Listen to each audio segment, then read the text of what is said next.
Welcome to True Betrayal Stories, where secrets are exposed, lies unravel, and justice is served. If you love shocking betrayal stories and satisfying revenge, don't forget to hit like and subscribe so you never miss an update. What happens when the world you've poured your soul into starts slipping away, like code unraveling in a storm? I learned the answer at Chandler's, a polished restaurant in downtown Indianapolis, where the air buzzed with the aroma of charred steak and rosemary bread. Crystal glasses clinked like whispered deals, and napkins were folded into crisp peaks, a stage for power plays. At 44, I was Evan Whitaker, the unseen architect of Horizon Manufacturing's tech empire, 13 years deep in wiring its heartbeat. But today, across from me, Victor Langston, the CEO who'd once dubbed me irreplaceable, was about to rewrite my story with the precision of a scalpel. "Evan, you've been our rock," Victor said, his knife slicing through filet mignon, juices pooling on the plate. His eyes stayed low, a tell I'd learned to spot in boardrooms.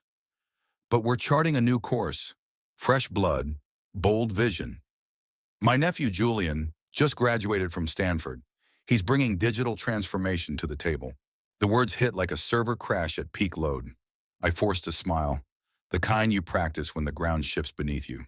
"Sounds ambitious," I said, my voice steady despite the pulse hammering in my throat. I sipped my water, ice rattling softly, buying seconds to think. "Who's managing the handover?" Victor's shoulders loosened, like he'd braced for a fight and found none. "You'll have 8 weeks," he said too smoothly, his fork pausing midair. "We'll announce it post-quarterly." Before the waiter could clear the breadcrumbs, he slid a non-disclosure agreement across the table, its edges sharp as a verdict. I signed, my pen gliding on instinct, shook his hand and said I understood. Business was business, wasn't it? But I wasn't caught off guard. For months, I'd sensed the shadows, glitches in the system I'd built from the ground up. My name's Evan Whitaker, and for over a decade, I'd been Horizon's IT backbone, turning a mess of outdated servers, think Windows 98 and passwords taped to monitors, into a 35-person powerhouse that kept 4 factories humming across Indiana. The company website might skip my name, but every secure connection, every 3 a.m., fixed to save a production line, every byte flowing without a hiccup, that was me, etched in silicon and sweat.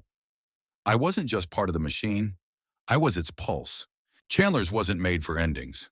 Its mahogany walls and soft jazz were for ceiling mergers, not severing lifelines. As I stepped outside, the October breeze stung, laced with fallen leaves and city exhaust, the skyline glinting under a bruised sky. Back at my desk, I logged in, only to find my admin access clipped, my name erased from the leadership email chain. They'd decided long before Victor's steak was plated, maybe weeks, maybe months. That night, my apartment was a cocoon of silence, streetlights bleeding through blinds, casting bars across the walls. I wasn't angry, not yet. Fear wasn't the culprit either, though the future loomed like a blank terminal. What kept me awake was a discovery from 3 months prior. Faint, unauthorized pings in the server logs, tied to an IP on the executive floor. Someone was probing my systems, my firewalls, my contingencies, my life's work. They weren't just replacing me, they were plundering me, mining every keystroke I'd ever made. I paced the hardwood, its chill biting my bare feet, and fired up my laptop. The screen's glow lit my face as I retraced those pings, timestamps glowing like clues in a noir. Each attempt was deliberate, a thief testing a lock with velvet gloves. I leaned back, my chair groaning, and thought of the kid I'd been. Coding in my dad's garage, the IBMs hum a lullaby. Not for money, but for the thrill of creation. That spark flickered now, sharp and alive. If they wanted a battle, I'd fight, not with shouts, but with the quiet power of knowledge. There was a moment, days before the lunch, that should have screamed louder. I'd been at a diner near the factory, grabbing a burger, when a rival firm's recruiter slid into my booth, uninvited. Lena Carter, all sharp suit and sharper eyes, from Apex Industries in Chicago. "Heard your Horizon's secret weapon," she'd said, stirring her coffee. "We're building something big. Name your price." I'd laughed, loyal to a fault, and said I was fine where I was. But her card burned a hole in my wallet, and now, staring at those logs, I wondered if she'd known something I hadn't. Loyalty, I realized, could be a blindfold. 18 years ago, I drove into Indianapolis with a rattling hatchback and a heart drunk on love, chasing Clara, the woman who'd redraw my map. She'd landed a teaching job at Butler University, her eyes sparkling when she told me, her laugh like wind chimes in July. I was 26, fresh off a solid gig in Chicago's tech scene, and I figured I'd find a placeholder job while we built our forever. Love rewrites your code like that, makes you think bugs are just features in disguise. Our first place was a cramped apartment off College Avenue, where the radiator hissed like a cranky cat, and the walls carried our neighbors' arguments. We'd stay up late, Clara grading essays under a thrift store lamp, me debugging scripts, the air thick with coffee and dreams. Weekends, we'd roam, slurping milkshakes at the loft, digging through records at Luna Music or sprawled by the White River, her fingers tracing mine as dragonflies danced. "This is our story," she'd whisper, the water glinting. I believed every word. The divorce hit in 2013, a system failure I never debugged. No screaming matches, no betrayal, just Clara's voice, soft as rain, by our kitchen counter, a cold tea mug between us. "We're not who we were," she said, her eyes steady but heavy. The paper sat there, her signature neat, final. I didn't fight. What could I say? I hauled a duffel to my buddy Nate's place, crashing on his lumpy futon, staring at his ceiling, searching for the moment I'd gone wrong. Nights blurred, the city's hum my only company. Horizon hired me in chaos, their network gutted by ransomware. Servers were toast, data hostage, execs pacing like caged animals. I was a temp, a band-aid to stop the bleeding. But I saw a blank slate. These factory folks knew gears and steel, not routers and code. Their operation, hundreds of jobs, millions in machines, was one crash from oblivion. I pitched Victor a 5-year rebuild, new infrastructure, secure pipelines, a team to make tech firms jealous. He blinked, tossed me a budget barely covering cables, and said, "Go for it." For 3 years, I was a phantom in the server room, its buzz my pulse, the air sharp with dust and static. I'd drag home at dawn, eyes gritty, only to return by noon. The main factory was alive, its floors trembling with presses, the air heavy with oil and sparks. I'd walk the lines at sunrise, workers' boots clanging, and feel a quiet pride. I wasn't just patching systems, I was guarding lives, families, futures. My team became my family. Mia, a troubleshooter who could smell a crash before it happened, had a laugh that cut through tension like a knife. Javier, our coder, wove scripts like sonnets, his focus a kind of art. We weren't just IT, we were Horizon's spine, ensuring clients got their orders. No excuses. When a Midwest blackout plunged competitors into darkness, our factories glowed, humming smoothly. Victor pulled me into boardrooms, my budget swelled, and I thought I'd carved my place in stone. But a memory lingered, raw and clear. Claire and I hiking Eagle Creek Park, its trails swallowing the city's noise. One afternoon by the reservoir, the water a sheet of gold, she tossed a pebble, ripples spreading. "You're always building, Evan," she said, her voice warm but pointed. "Build something for you. Not a company, not me. You." I grinned, dodging the weight, but her words stuck, a loop running silently. Now alone, my laptop's glow the only light, I wondered if I'd broken that vow, chaining myself to Horizon's gears. There was another moment, less poetic but vivid.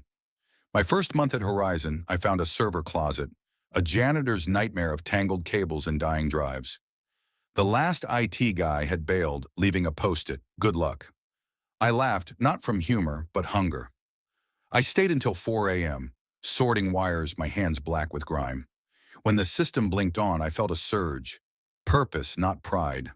Clara had called me a builder, but I'd built for others. Now, facing betrayal, I needed to reclaim that spark. There was a subplot brewing then too. Months before the lunch, I'd caught wind of Apex sniffing around. Not just Lena's pitch, but whispers at industry mixers. Horizon's clients had mentioned Apex's new tech initiatives, their eyes curious when my name came up. I'd brushed it off, loyal to Victor, but now those hints felt like warnings. Had Apex seen Horizon's cracks before I did? The thought gnawed, a loose thread I couldn't ignore. The first glitch surfaced in October, faint as a missed beat in a steady rhythm. A consultant, Greg, materialized in my office. His tie askew, clipboard trembling. He peppered me with rookie questions, load balancing, encryption protocols, like he'd Googled IT 101 that morning. I humored him, but when I asked who'd hired him, he muttered, "executive orders," and fled. A week later, my access to board minutes vanished from the shared drive. Routine cleanup, the memo lied. My gut screamed otherwise. By December, Victor's weekly briefings dried up, replaced by polished excuses, client trips, urgent summits, realignment sessions. I'd sit in my office, the monitors hum mocking me, wondering what I'd missed. At the winter retreat in Brown County, pine-scented air mingling with bonfire smoke, I overheard Arthur Grayson, Horizon's majority owner, boasting. "My nephew Julian's a tech savant," he said, whiskey glass raised, flames dancing in his eyes. FAA companies are begging for him. I sipped my coffee, steam curling, and chalked it up to pride. I should have heard the warning. Mia sounded the alarm in January at Brood Awakening, a cafe near Meridian Kessler where espresso and cinnamon hung in the air. She leaned over her mug, voice low. "They dragged me into a future-proofing meeting. Stuff you should have led. I said your name, and Victor pivoted like I'd sworn." Her eyes held worry, not gossip. "They're dodging you, Evan. It's weird." I stirred my latte, the spoon clinking, and told her to relax. But her words echoed Clara's old jab. "Your loyalty's a blind spot." I'd always been the guy who stayed late, who rebooted servers while others dreamed. Was that my flaw? I started digging, quietly, methodically, checking logs, tracing access attempts, my desk lamp a lone beacon in the dark. That's when I found them. Pings from the executive floor's IP, probing my SyncFlow interface, my monitoring tools, my soul. They weren't hacks, they were reconnaissance. I triple encrypted my backups, cataloged every patch I'd written off hours. If they were coming, I'd be armored. One night, post Mia's warning, I drove to the Manon Trail, where Clara and I used to jog. The air was crisp, pine and damp earth, moonlight fracturing through bare branches. I sat on a bench, breath visible, and thought of my dad, a mechanic who'd fix anything with a wrench and grit. "Tools don't betray," he'd say, hand-stained. "People do." At 16, I'd rolled my eyes. At 44, I felt the truth, heavy as code I couldn't debug. Another memory surfaced. Training Mia, her first week, both of us green. A server crashed mid-shift, the factory howling. We worked until dawn, coffee cold, and when the system revived, she high-fived me, her grin electric. "You're a genius, Evan." I'd shrugged, but her trust lingered. Now, knowing she'd caught their game first, I felt a debt, not just to her, but to Javier, to the team I'd forged. There was a ripple then, too, I'd ignored. Apex's Lena had emailed me, casual but pointed, asking about my long-term plans. I'd archived it, loyal to Horizon, but her words lingered. At a client dinner, a supplier mentioned Apex's new systems, glancing at me like I held a secret. I'd laughed it off, but now, piecing it together, I wondered, was Apex circling because they saw Horizon's fault lines? The question burned, a subroutine I couldn't kill. 2 days after the lunch, I stood in the server room at dusk, its hum wrapping me like a prayer. The space was my sanctuary, racks gleaming, cables coiled, LEDs pulsing green and gold. I'd chosen every bolt, every byte, built redundancies to defy chaos. 13 years of my life breathe here, a cathedral of circuits. I touched the console, its cool metal steadying the storm in my chest. "Working late?" Julian Grayson's voice cut through, sharp as a dropped connection. He leaned in the doorway, all Stanford swagger, pressed shirt, loafers worth my car payment. At 28, his smile was a sales pitch, his eyes calculating. "Just checking systems," I said, neutral as a blank screen. "You need something?" "Getting the lay of the land," he said, stepping in, shoes clicking. "Victor said you'd show me around soon." He eyed the servers, appraising. "Solid setup, a bit retro, but functional." "Retro? I'd stress-tested these 6 months ago, built them to outlast me." "Thanks," I said, my voice flat. "Heard you're planning upgrades." "Oh, big ones." He grinned like we were swapping beers. "Your docs are stellar, man. Been digging in. We'll take it next level. His words were a claim, not a compliment. I nodded jaw tight and let him leave. The second he was gone, I checked the logs. Julian's credentials, active a month, full admin, pre-lunch, had vacuumed up my work. Sync flow, failovers, everything. My hands shook, not fear but fire. I texted Javier, Beanery 6:30, urgent. That night I drove to Zionsville to a park where Claire and I'd picnicked. The grass glowed silver under stars, lilacs heavy in the air.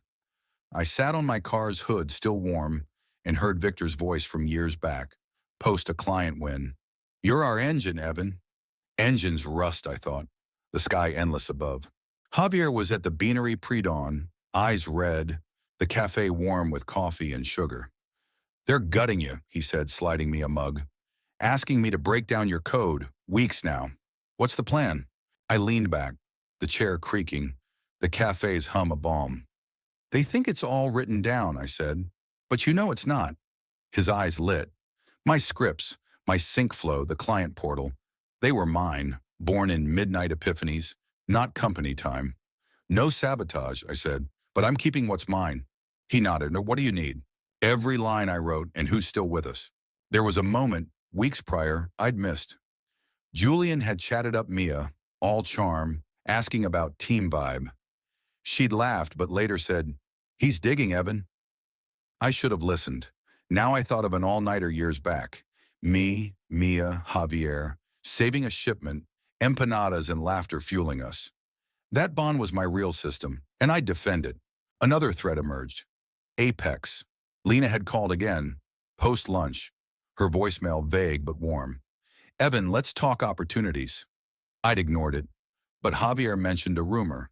Apex poaching Horizon's clients, citing tech concerns. Were they betting on my exit? The idea simmered, a wild card I'd hold close. The all-hands meeting landed a week later, a conference room thick with stale pastries and ambition. Victor stood tall, tie perfect, preaching new eras and visionary shifts. Julian hovered, shaking hands like a candidate, all polish.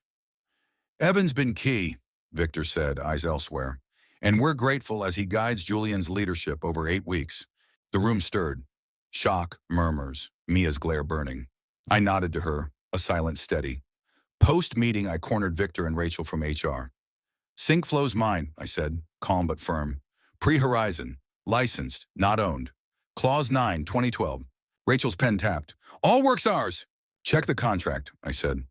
Victor muttered, we'll see, and bailed. I knew they'd stall. Next day, my dev servers were locked. Transition rules. Julian called a meeting, skipping my invite. I showed up, leaning on the wall as he sketched plans, all buzzwords. Streamlining factory systems, he boasted. They handle surges, I cut in. Built for our gear. Mia backed me. Post-2019 outage. Saved millions. Julian's smile twitched, but he pivoted. Later, Javier texted, he's quizzing us, wants flaws in your work. The gut punch was an email. A supplier, confused by a licensing deal I hadn't seen. Victor had sold my SyncFlow integrations to a startup, Julian's buddy's firm. They were carving me up, selling my bones. Rage flared, but I focused, cold and sharp. I called Sarah Klein, my old cyber pal, meeting at a dive bar off I-70. Its air-greasy jukebox blaring Merle Haggard. They're boxing you, she said, sipping cola. Why now? Horizon's golden. That's the puzzle, I said. Dig for me? 2 nights later, she called. Buyout, Apex Industries, Chicago. SyncFlow's their prize. Listed in the deal. Victor's getting a parachute. I drove to Broad Ripple's canal, water mirroring lights like stars. Victor's trust, my all-nighters, they were lies, quiet as a deleted file. At home, I found old drives. SyncFlow's 2011 code, pre-Horizon, and Victor's emails begging to use it, promising later talks. Later was a ghost. There was a memory, 2018, a client crisis, me and the team pulling 48 hours. Victor toasted us after, calling me family. Family doesn't betray. There was also Apex, Lena's emails growing bolder, a client hinting they'd jump ship if Horizon's tech faltered. Were they banking on my fall? I'd use that. Friday, my last, hit like a reboot you can't stop. I dropped my badge, signed papers, Skip Julian's fake lunch. Victor didn't look up. 13 years gone. Javier texted, access wipe tonight. I went dark, cooking chili, cumin and tomatoes grounding me. Monday 9:03 a.m., sync flow crashed. Screens flashed, license expired, factories froze. By noon, Victor called, voice fraying. What did you do? Nothing, I said calm. License expired. Let's talk terms. My ownership, fair pay. Sabotage. Clause 9, I said. By night, their lawyers signed, sync flow mine, 7 figures NDA. Apex's VP called, offering a consultancy, triple pay, free reign. Julian was cut after outages. Victor kept his title, powerless. I bought a Geist cabin, its porch perfect for dawn coffee, the lake gold. Mia, Javier, half my team joined Whitaker Solutions, building for us, not spite. A year later, at a Fountain Square brewery, Victor approached, worn. You won, he said. Not a game, I replied, my worth. He left and I stayed, Indy's pulse. Laughter, glasses, alive. Systems, I thought, coded, broken, rebuilt. The cabin was my anchor, but not my end. Mornings, I'd stand on the porch, pine and lake mist sharp, watching dawn paint the water. Indianapolis hummed beyond, resilient, like my team. Whitaker Solutions was a promise. To Clara, to my younger self, to building something unbreakable. One spring night, Mia arrived, Merlot in hand, the reservoir blazing orange. Ever thought of teaching? She asked, nodding at my laptop's firewall tweaks. Not clients, kids, folks left behind. Her words were lightning. I'd guarded systems, but people? I thought of Mr. Delaney, my Chicago teacher, gruff but kind, handing me a disk when I hacked his PCs. You've got fire, he'd said. Time to share it. We started at Hawville's Community Center. Streets tough, spirits tougher. Aisha, 17, was a star. Self-taught, fixing her mom's PC, her laugh quick. I want to build big, she said. I taught her network security, hacker tricks. She asked questions that sharpened my own code. One night she eyed the center's dying server. This is trash, she grinned. Can I? Go wild, I said. Past midnight she rebooted it, smooth as silk. Her pride mirrored mine decades back. We grew, 25 students, then 40, teens, parents, Carl, a mechanic chasing the internet. Mia and Javier made it a party, pizza, Drake, code till dawn. The center smelled of ambition and grease.